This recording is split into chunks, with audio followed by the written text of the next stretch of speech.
Hello welcome. ಈ ದಿನ ನಾವು ಪಾಸ್ತಾನ ಮಾಡೋಣ. ಇದು ಇಟಾಲಿಯನ್ ಡಿಶ್ಶು. ಇದಕ್ಕೆ ಇಂಡಿಯನ್ ಟಚ್ ಕೊಟ್ಬಿಟ್ಟು ವೆಜಿಟೇಬಲ್ನ ಯೂಸ್ ಮಾಡಿ ಪಾಸ್ತಾ ಮಾಡೋಣ. ಯಾಕೆಂದರೆ ಪಾಸ್ತಾ ಜನರಲ್ಲಾಗಿ ಮಕ್ಕಳಿಗೆಲ್ಲರಿಗೂ ಕೂಡ ತುಂಬ ಇಷ್ಟ ಆಗುತ್ತೆ. ಅದರಿಂದ ಮಕ್ಕಳಿಗೆ ಯಾವುದಾದ್ರು ಒಂದು ರೀತಿಯಲ್ಲಿ ವೆಜಿಟೇಬಲ್ನ ಸೇರಿಸ್ಬೇಕಲ್ವ ತಿನ್ನೋದಕ್ಕೆ. ಅದಕ್ಕೆ ನಾವು ಪಾಸ್ತಾಗೇ ವೆಜಿಟೇಬಲ್ನ ಆ್ಯಡ್ ಮಾಡಿ ಇಂಡಿಯನ್ ಟಚ್ ಕೊಟ್ಟು ಒಂದು ಪಾಸ್ತಾ ಮಾಡೋಣ. ಈಗ ಒಲೆ ಮೇಲೆ ಒಂದು ಪಾತ್ರೆನ ಇಟ್ಟು ಅದಕ್ಕೆ ನೀರು ಹಾಕಿದ್ದೀನಿ. ಅದಕ್ಕೆ 1 ಸ್ಪೂನು ಎಣ್ಣೆನ ಹಾಕೋಣ. ನಾವು ಜನರಲ್ಲಾಗಿ ನಾವು ಅಡುಗೆಗೆ ಯೂಸ್ ಮಾಡುವಂಥ ಎಣ್ಣೆನೇ ಹಾಕ್ತಾಯಿದ್ದೀನಿ. ಮತ್ತು ಸ್ವಲ್ಪ ಸಾಲ್ಟನ್ನ ಆ್ಯಡ್ ಮಾಡೋಣ. ಆ ಕುದೀತಾ ಇರುವಂಥ ನೀರಿಗೆ ಸ್ವಲ್ಪ ಆಯಿಲ್ಲು ಮತ್ತು ಸಾಲ್ಟ್ ಹಾಕಿದ್ದೀನಿ. ಈಗ ಅದಕ್ಕೆ ಈ ಪಾಸ್ತಾನ ಹಾಕಿ ಸ್ವಲ್ಪ ಬೇಯಿಸೋಣ. ಈಗ ಇದು ಸ್ವಲ್ಪ ಬೇಯಬೇಕು ನೋಡಿ. ಇವಾಗ ಇದು ಬೆಂದಿದೆ. ಇದಕ್ಕೆ ಸ್ವಲ್ಪ ಆಯಿಲ್ ಹಾಕಿರೋದ್ರಿಂದ ಇದು ಒಂದಕ್ಕೊಂದು ಅಂಟೋದಿಲ್ಲ. ಈಗ ಒಲೆನ ಆರಿಸಿ ಇದನ್ನು ಫಿಲ್ಟ್ರ್ ಮಾಡ್ಕೊಳ್ಳೋಣ. ಈಗ ಒಲೆ ಮೇಲೆ ಒಂದು ಬಾಣಲಿನ ಇಟ್ಟಿದ್ದೀನಿ. ಅದಕ್ಕೆ 2 ಸ್ಪೂನ್ ಎಣ್ಣೆನ ಹಾಕೋಣ. ಇದಕ್ಕೆ ಬೆಣ್ಣೆ, ಎಣ್ಣೆ ಅಥವಾ ಆಲಿವ್ ಆಯಿಲ್ ಯಾವುದಾದ್ರೂ ಕೂಡ ಯೂಸ್ ಮಾಡ್ಬೋದು. ನಾನು ನಾರ್ಮಲಾಗಿ ಯೂಸ್ ಮಾಡುವಂಥ ಅಡುಗೆ ಎಣ್ಣೆನೇ ಹಾಕಿದ್ದೀನಿ. ಎಣ್ಣೆ ಸ್ವಲ್ಪ ಬಿಸಿ ಆಗಲಿ. ಎಣ್ಣೆ ಬಿಸಿಯಾಗಿದೆ. ಈಗ ಅದಕ್ಕೆ ಅರ್ಧ ಸ್ಪೂನ್ ಜೀರಿಗೆನ ಹಾಕ್ತಾಯಿದ್ದೀನಿ. ಜೀರಿಗೆ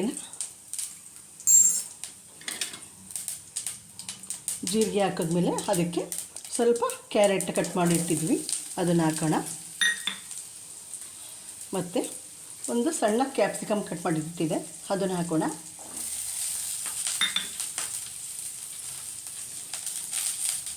ಮತ್ತು ಎಲೆಕೋಸು ಅದನ್ನು ಕೂಡ ಸ್ವಲ್ಪ ಹಾಕೋಣ.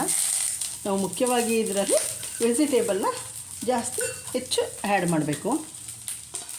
ಮತ್ತು ನಾವು ಸ್ವಲ್ಪ ಸ್ಪೈಸಿಯಾಗಿ ಮಾಡೋದ್ರಿಂದ ಸ್ವಲ್ಪ ಗ್ರೀನ್ ಚಿಲ್ಲಿನ ಹಾಕೋಣ, ಸ್ವಲ್ಪ ಸ್ಪೈಸಿಯಾಗಿರಲಿ ಅಂತ. ಮತ್ತು ಅದಕ್ಕೆ ಸ್ವಲ್ಪ ಟೊಮೊಟೊ ಹಾಕೋಣ. ಇದು ಟೇಸ್ಟು ಕೂಡ ಕಲರು ಎಲ್ಲ ಕೂಡ ಚೆನ್ನಾಗಿರುತ್ತೆ.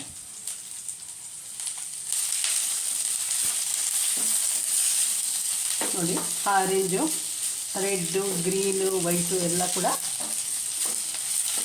ಕಲರು ಸಖತ್ತಾಗಿ ಕಾಣಿಸ್ತೈತೆ. ಕಲರ್ ಕಾಂಬಿನೇಷನ್ ಚೆನ್ನಾಗಿದೆ.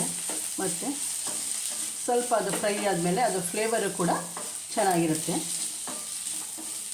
ಈಗ ಇದನ್ನು 1-2 ನಿಮಿಷ ಸ್ವಲ್ಪ ಫ್ರೈ ಮಾಡೋಣ.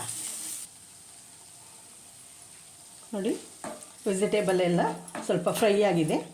ಈಗ ಅದಕ್ಕೆ ಬೇಯಿಸಿರುವಂಥ ಪಾಸ್ತಾನ ಆ್ಯಡ್ ಮಾಡೋಣ.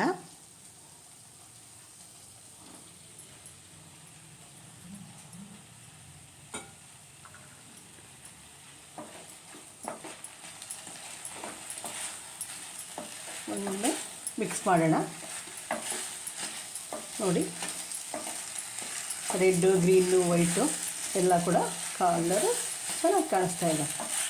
ಹಾಗೆ ಫ್ಲೇವರು ಕೂಡ ಬರ್ತಾಯಿದೆ. ಈಗ ನಾವು ಇದಕ್ಕೆ ಯಾವುದೇ ಸಾಸನ್ನು ಯೂಸ್ ಮಾಡ್ತಾಯಿಲ್ಲ.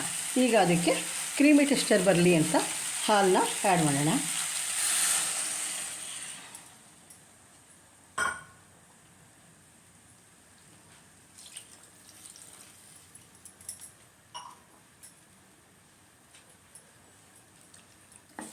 ಈಗ ಒಮ್ಮೆ ಇದನ್ನು ಸ್ವಲ್ಪ ಮಿಕ್ಸ್ ಮಾಡೋಣ. ಈಗ ಪಾಸ್ತಾ, ವೆಜಿಟೇಬಲ್ ಎಲ್ಲ ಕೂಡ ಈ ಹಾಲನ್ನ ಹೀರ್ಕೊಂಡು ಸ್ವಲ್ಪ ಕ್ರೀಮಿ ಟೆಕ್ಸ್ಚರ್ ಬರುತ್ತೆ. 1-2 ನಿಮಿಷ ಇದನ್ನು ಕುದಿಸೋಣ.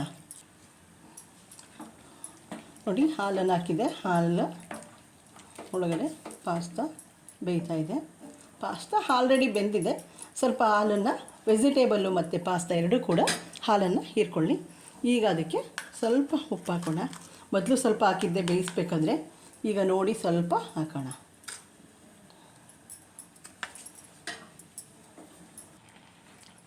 ನೋಡಿ, ಪಾಸ್ತಾ ಹಾಲನ್ನೆಲ್ಲ ಹೀರ್ಕೊಂಡು ಅದು ಹೊಂದ್ಕೊಂಡಿದೆ. ವೆಜಿಟೇಬಲ್ಲು ಕೂಡ ಎಲ್ಲ ಕುಕ್ ಆಗಿದೆ.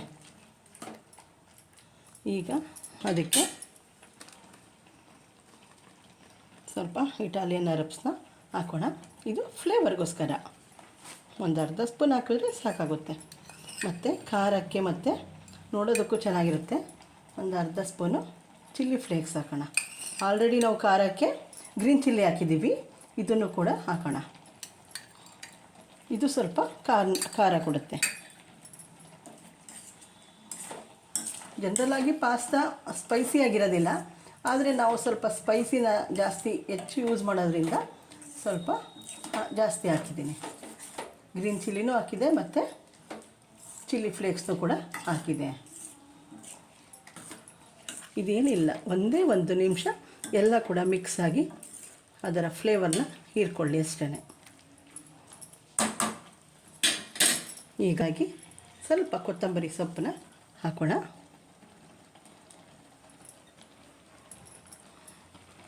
ಒಲೆ ಆಫ್ ಮಾಡಿ ಸರ್ವ್ ಮಾಡೋಣ.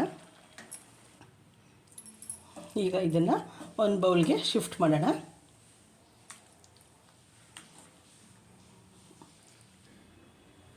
ನೋಡಿ, ಪಾಸ್ತಾ ರೆಡಿಯಾಗಿದೆ. ನನ್ನ ಈ ವಿಡಿಯೋ ಇಷ್ಟ ಆದಲ್ಲಿ ಲೈಕ್ ಮಾಡಿ, ಶೇರ್ ಮಾಡಿ, ಸಬ್ಸ್ಕ್ರೈಬ್ ಆಗಿ. ನೋಡಿ, ಈ ರೀತಿ ಮಕ್ಕಳು ಎತ್ಕೊಂಡು ತಿಂತಾ ಇರ್ತಾರೆ. ಇದರಲ್ಲಿ ವೆಜಿಟೇಬಲ್ನ ಹೆಚ್ಚು ಯೂಸ್ ಮಾಡಿರೋದ್ರಿಂದ ಆರೋಗ್ಯಕ್ಕೂ ಕೂಡ ಒಳ್ಳೆಯದು. Okay, thank you.